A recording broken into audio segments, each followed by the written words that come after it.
de prière pour rendre grâce à Allah, le remercier pour cette occasion qu'il nous offre d'échanger et de nous parler dans ces conditions-ci. Donc, Alhamdulillah Rabbil Alamin. Alhamdulillah Rabbil Alamin. Alhamdulillah Rabbil Alamin. Chers amis, en union de prière avec tous les autres, que nous rendions grâce au Seigneur. Que chacun, comme l'a fait tout à l'heure notre ami l'imam Sall, puisse rendre grâce à Dieu comme il le peut. Les musulmans par le prophète, les autres par un salut à Marie, et pour les autres par les prières qui sont les leurs. Chers amis, chers compatriotes,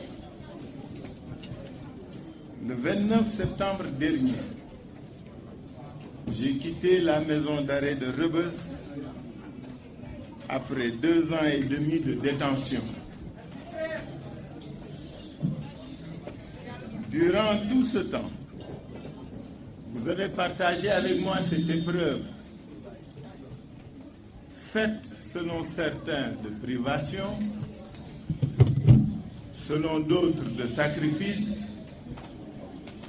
mais pour moi, ce fut un fort moment de communion avec Allah. Croyez-moi, je n'ignore rien des pressions, des intimidations et des émotions que vous avez vécues et surmontées surtout avec dignité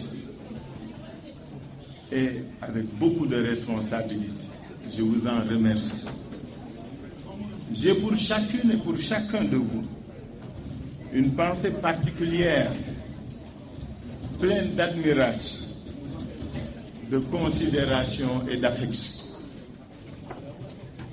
Voilà pourquoi je vous retrouve aujourd'hui avec un grand plaisir pour vous exprimer de vive voix mes sincères remerciements. Chers amis, cette rencontre me permet également de retrouver des visages, de revoir vos sourires, de serrer des mains et d'échanger des mots. Et en cela, je dis merci Allah. Je veux également exprimer ma reconnaissance aux Sénégalaises et aux Sénégalais de tous âges, connus ou anonymes, au Sénégal ou dans la diaspora, qui m'ont manifesté leur affection et leur soutien par leurs prières, par leur mobilisation et certains par leur visite, même si ce ne fut aisé. Je veux renouveler ma gratitude à mes avocats qui se sont illustrés par leur loyauté, par leur sens professionnel élevé et par de brillantes plaidoiries dans un combat politique habillé sous des oripeaux d'une affaire judiciaire. Je veux également remercier les autorités religieuses et coutumières, les organisations et personnalités politiques, les organisations de la société civile et les personnalités indépendantes qui m'ont témoigné leur solidarité. J'ai une pensée émue pour toutes les personnes privées de liberté. Mes pensées et ma gratitude s'adressent en particulier à ce moment-ci aux détenus de la maison d'arrêt de Rebeuss avec qui j'ai partagé cette partie de ma vie. Cette détention a renforcé mes convictions sur la nécessité d'améliorer les conditions de détention et le traitement des détenus. Elle m'a permis de voir les drames humains provoqués par les longues détentions préventives qui transforment de présumés innocents en présumés coupables, avant même qu'ils ne soient jugés. Elle m'a fait constater les effets désocialisants de la prison contre lesquels il faut rapidement apporter des solutions telles que le maintien des liens familiaux, la transformation des lieux de privation de liberté en espaces d'acquisition de savoir pour favoriser la réinsertion des détenus et l'élargissement de la gamme de sanctions pénales alternatives à l'emprisonnement. Mes pensées et ma gratitude vont également aux autorités pénitentiaires et aux agents de la maison d'arrêt de Rebeuss, soumis à une pression insoutenable et à des rythmes astreignants. Cette situation doit obliger l'État à adopter un statut pour les agents de l'administration pénitentiaire avec l'objectif d'améliorer leurs conditions de travail et de permettre à ces serviteurs de l'État d'exercer leur mission dans la dignité. Mes chers amis, mes chers camarades, cette épreuve ne doit pas nous faire perdre notre humanité. Nous en sommes sortis le cœur ouvert. Cela est parfois mal compris, il est vrai. Mais nous ne devons avoir ni haine, ni rancœur, même dans l'adversité. Nous ne devons pas céder aux excès de la politique, ni perdre notre temps à ressasser le passé. Le passé est passé.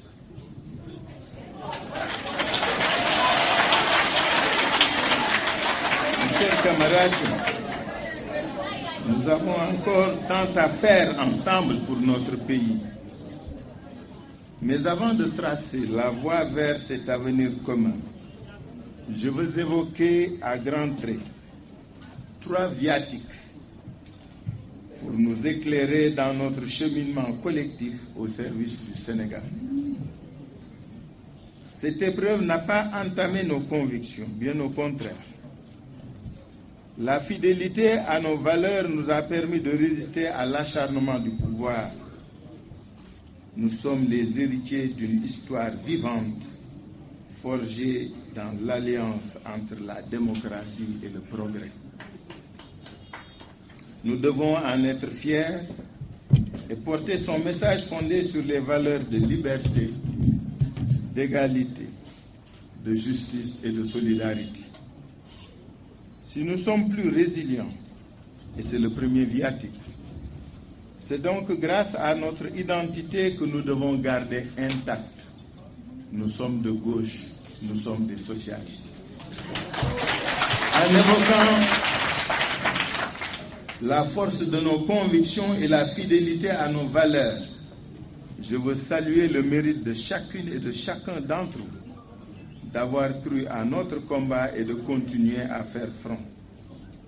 Il s'en trouve encore en nous des femmes et des hommes qui ont tout sacrifié pour un Sénégal plus libre, plus prospère, plus juste et plus solidaire, à l'opposé du pays dans lequel nous vivons.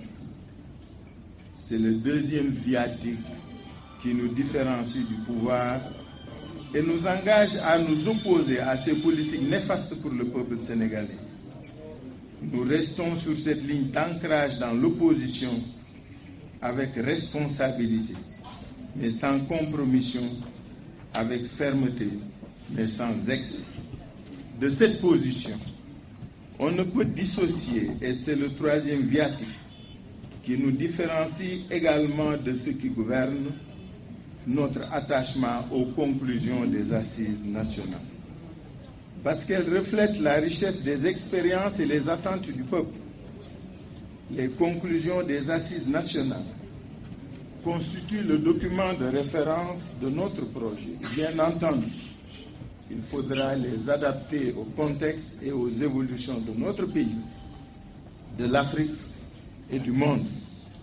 Mais nous nous engageons à les mettre en œuvre sans rien omettre et sans rien remettre en cause. Mes chers compatriotes, mes chers camarades, une grande nation comme la nôtre ne peut se construire qu'à travers de grandes dynamiques autour des femmes, des hommes et des valeurs. Nous devons être ces femmes et ces hommes et incarner ces valeurs pour tracer un chemin d'espoir pour les millions de Sénégalais qui s'impatientent et s'angoissent. Je vous parle de l'avenir, d'un avenir qui puise ses balises dans les valeurs de notre nation et qui poursuit la finalité d'un État qui tient sa promesse pour nous et pour tous ses citoyens.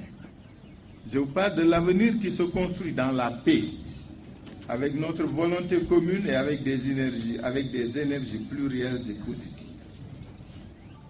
Cet avenir ne serait pas partagé sans des réponses pertinentes à notre questionnement collectif sur notre vivre ensemble mis à mal depuis quelques années. Vivre ensemble, ce n'est pas seulement la coexistence des communautés, c'est la communion entre des femmes et des hommes ayant le même sentiment d'appartenance à une nation ouverte, à toutes les fraternités, partageant les mêmes valeurs et unis par un destin commun. L'école pourrait contribuer à renforcer notre vivre ensemble si nous en faisons le lieu de construction de la citoyenneté et le cadre d'acquisition de connaissances conformes à nos valeurs et adaptées aux besoins de développement de notre pays.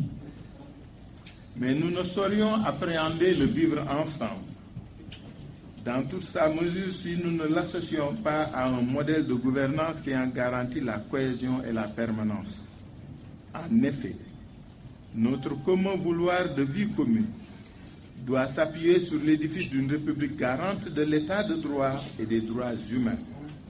Cela nous engage à renforcer notre pacte républicain avec des garanties partagées et acceptées d'effectivité de la séparation du pouvoir, de l'indépendance de la justice, de la démocratie, de la décentralisation, des libertés publiques, des droits humains et de la transparence dans la gestion des ressources publiques.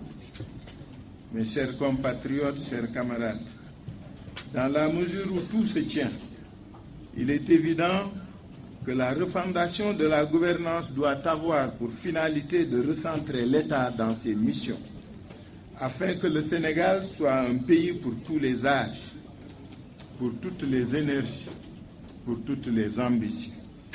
À cette fin, il est impératif de placer l'homme au cœur des politiques publiques et de le considérer comme la première ressource sur laquelle l'État doit investir.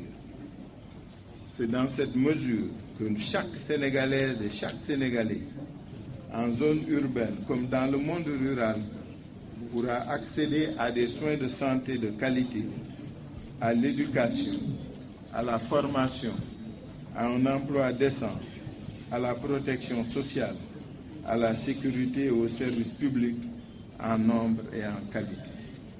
C'est également dans cette mesure que l'État va garantir la solidarité avec les couches vulnérables et la solidarité entre les générations. Cette responsabilité nous oblige à penser aux jeunes, aux femmes, aux personnes âgées et aux générations futures dans l'exploitation et dans la gestion des ressources naturelles. Cette responsabilité nous engage également à inverser les tendances actuelles de notre économie pour construire de nouvelles efficacités capables de produire des richesses durables, de créer des emplois pérennes et de lutter contre la pauvreté. Cette nouvelle orientation permettra à notre pays de développer une économie dynamique, diversifiée, inclusive et portée par le secteur productif national et par le secteur privé sénégalais. Sur toutes ces questions et sur d'autres aussi importantes comme l'intégration africaine, le changement climatique, le défi sécuritaire et la question migratoire, nous avons à engager les ruptures radicales et les transformations fondamentales que notre pays ne peut plus ignorer sans risquer de se faire. Mes chers compatriotes, mes chers camarades, portés par cette double exigence d'une nation refondée autour de ses valeurs et d'un État au service de ses citoyens, je vous retrouve encore plus déterminés. Mes chers amis, après avoir capitalisé les expériences vécues, j'y ai puisé une énergie nouvelle que je continuerai à mettre au service du Sénégal. Et résolument tourné vers l'avenir de notre pays, seule perspective digne d'intérêt, je poursuis mon engagement politique avec vous, mes chers camarades, avec toutes celles et tous ceux qui partagent les valeurs de liberté, de progrès, de justice et de solidarité, et en étant ouvert aux apports fécondants de toutes les forces vives de notre pays. Et tous ensemble, un pas après l'autre, dans la confiance retrouvée et dans une espérance partagée, nous marcherons vers un avenir prospère et solidaire. Inch'Allah, je vous remercie. Assalamu alaikum wa rahmatullahi wa barakatuh. ñu sant Yàlla bu baax.